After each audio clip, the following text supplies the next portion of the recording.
So the things that we've finished are the mango sorbet shawls, which is this one here.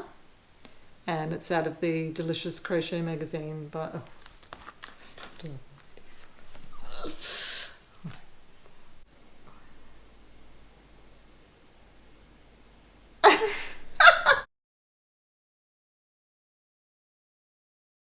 Hi everyone, welcome to Crafty Yarn episode 16. I'm Caitlin.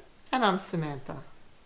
So we've got quite a bit to show you today. We've got 3 finished objects. We do, yes. A few works in progress. So would you like to start? So the things we've finished are the mango sorbet shawls, which is this one here. And it's out of the Delicious Crochet Shawls book by Lisa Cook. This has been a wonderful project. I enjoyed making mine, and Caitlin's actually made 2 since then, and she's really enjoyed it too. It's a really nice pattern, isn't it? And it's just really lovely to work on. Nice and interesting because there's lots of different rows and stitches and so forth. I made mine using the Bendigo Woolamills Calypso yarn in the pressed lavender colour. And the finished result is just beautiful. I just love it. Get it in there. It's such a beautiful drapey shawl too. It's a really nice texture. So it's finished with this scallop border along the bottom. It does need a block though because they're not really sitting very nicely, so I've just got to block it and then it will look really, really nice. So I really have enjoyed this project. Yeah. I think I'd actually like to make another one. I think we should. Yeah, later on down the track. I think that this was the perfect yarn for this project. It was, yes. After my last 2 things, I've finally found a project that looks good with the yarn. So I've finished this one that I had in progress last time. So my stitch marker was all the way up here, so I've worked all the way down and finished this shawl. So this is also an 8-ply from Bendigo, but it's 100% wool, so it's actually a lot thicker and chunkier than yours. Yeah. So I made this one, and then I thought that I would actually quite like to try the same pattern but in a 4-ply. So I've made this one here. So I used a 200 gram ball of Bendigo Woolamills Luxury 4-ply in this navy colour, and I didn't even use all of the 200 grams, and it's turned out to be like a perfect shawl at size. I'll pop it on. The good thing about that too is I can actually see the lace pattern more in that yarn than the other 2.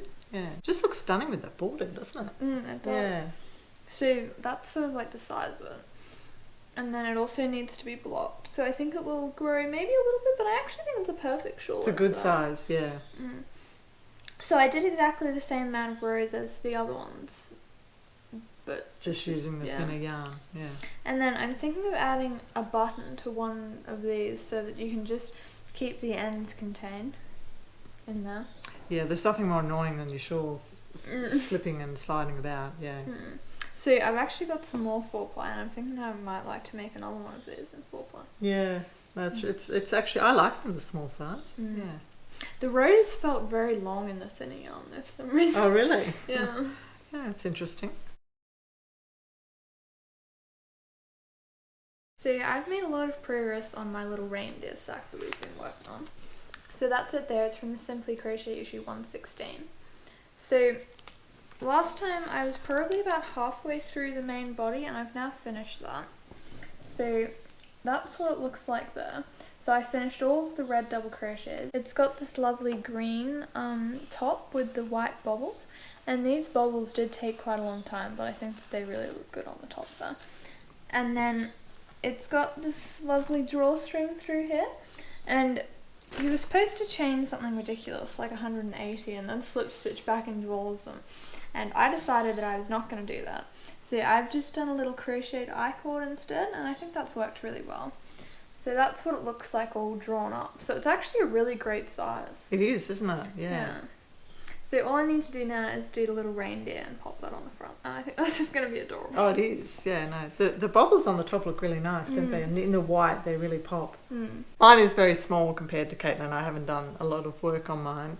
Last time my stitch marker was here, so I'd just done the little trunks on the trees, and now I've done the trees. So I have a long way to go before I'll be finished. But it is such a lovely, fun project, isn't it? And the colour work was fun to do. I enjoyed doing that.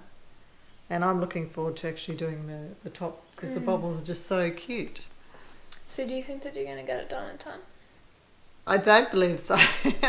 How many rows? There's quite a few rows of the red involved, isn't there? It was 80 or something. Oh, possibly not. I'd like to get it finished, but I have so many other projects I'm working on that I just don't know if I can. I'll try, but yeah.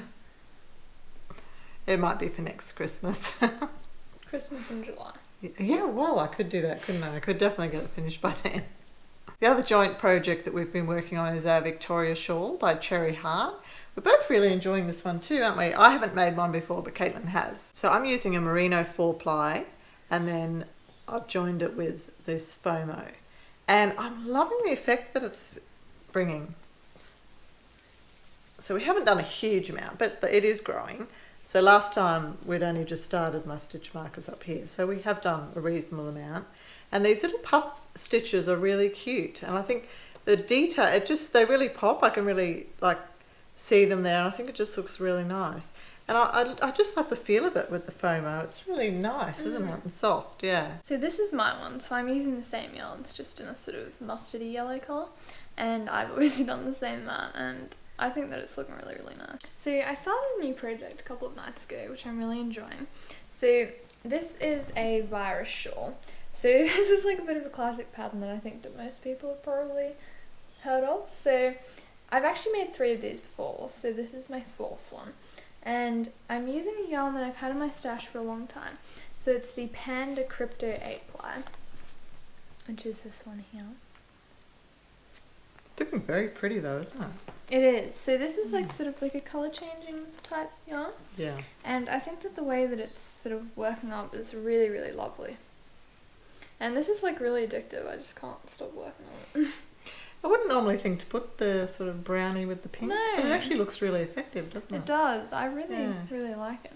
And I think that it's going to end up quite big. So this is actually my 2nd ball, which I've sort of just started. So these are 150 grams with 428 meters, and I've already used the first one. So I'm not sure how many more pattern repeats I'm going to get, but I think that it's going to end up to be a pretty good size to wrap around. I think it'll be lovely. Yeah. So I've been working on the sleeve from my vintage cardigan that I've been making, which is out of the Ladylike in Crochet book.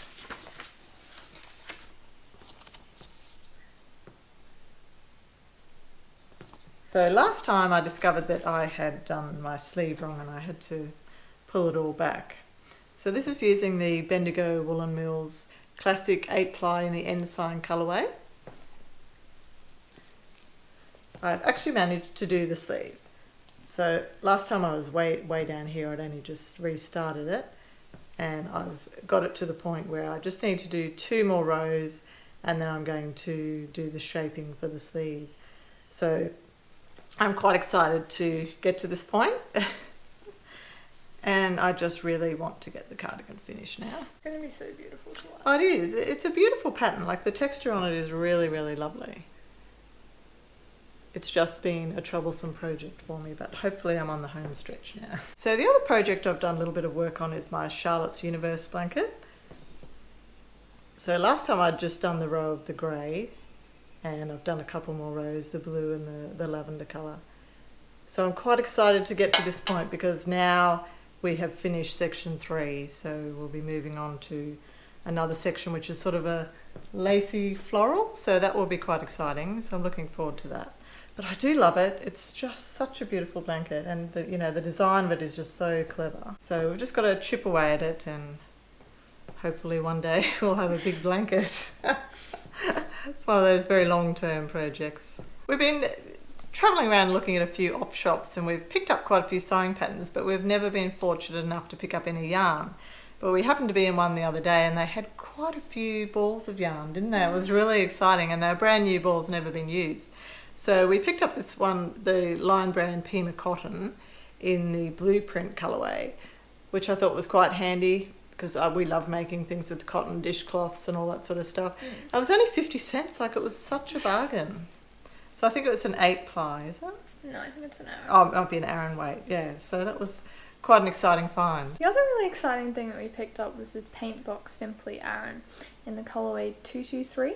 So we can't, I don't think it's very easy to get paint box. I'm pretty sure the only way would be to order off a warehouse in Australia. Yeah, it's not readily available. Yeah, so I was really, really excited about this, and again, only 50 cents. And so we're thinking of making maybe another gooseberry fool, which we got one in progress, and they're really, really good because they don't tend to fall off because it's closed at the back, but it looks like a shawl in the front. So we got 2 balls of that in there, 100 grams. Very exciting. It was. Just have to keep our eye out for more bargains.